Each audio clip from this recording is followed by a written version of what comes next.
Yeah, so the plan had been for Helmut to do a discussion, but that's been shifted to Wednesday because the organizers felt like we should make sure that everyone is on the same page from last week so that people aren't just not getting anything out of this week of polyfolds. So the main point of this is to take questions from you guys, but I thought that I'd start off by recalling for you the definition of polyfold Fredholmness mostly as a way of putting a dictionary on the board between some polyfolds concepts and classical concepts. Okay. So here's the definition of polyfold Fredholmness. And I'll underline the polyfolds specific terminologies. So a scale infinity section F of a strong bundle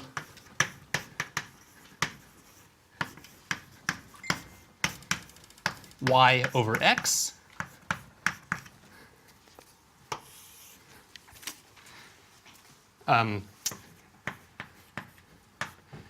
this is over x a tame M polyfold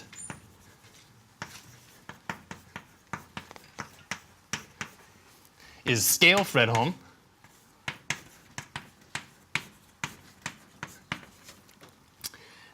if the following conditions hold. So the first condition is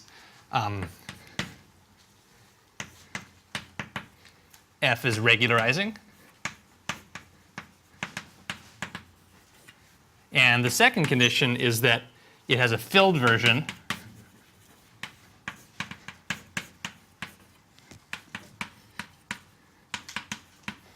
which up to a scale plus perturbation is of the following form.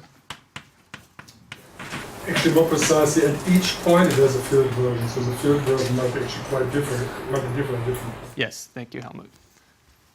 So let's say at each smooth point. Gosh, okay, yes, thank you. So at each smooth point, or nearby each smooth point. Actually, it's a German. I was trying to give a slightly imprecise version of this theorem. I'm trying to be Katrin, so This is where you tell them to wait. You'll get to it. yes, you can shout back at me.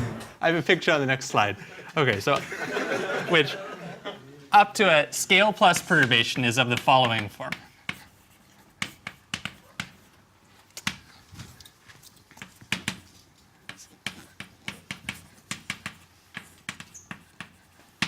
Okay, so our bundle is going to locally look like the following. So W is some scale Banach space.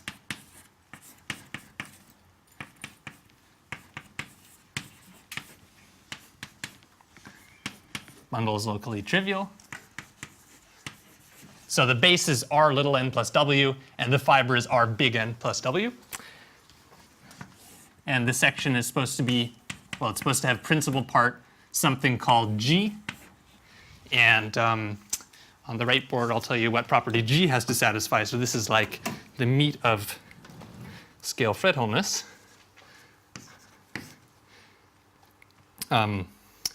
So that property is that if we look at little g,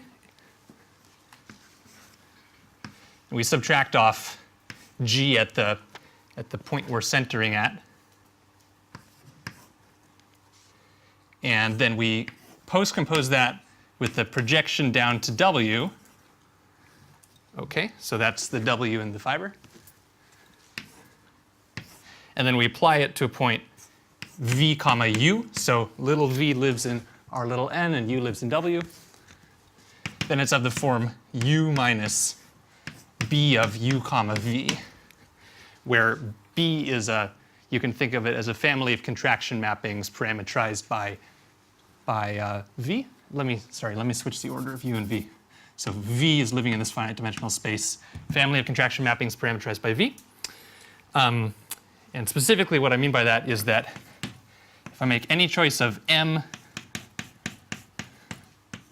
and epsilon, following inequality holds for v, u,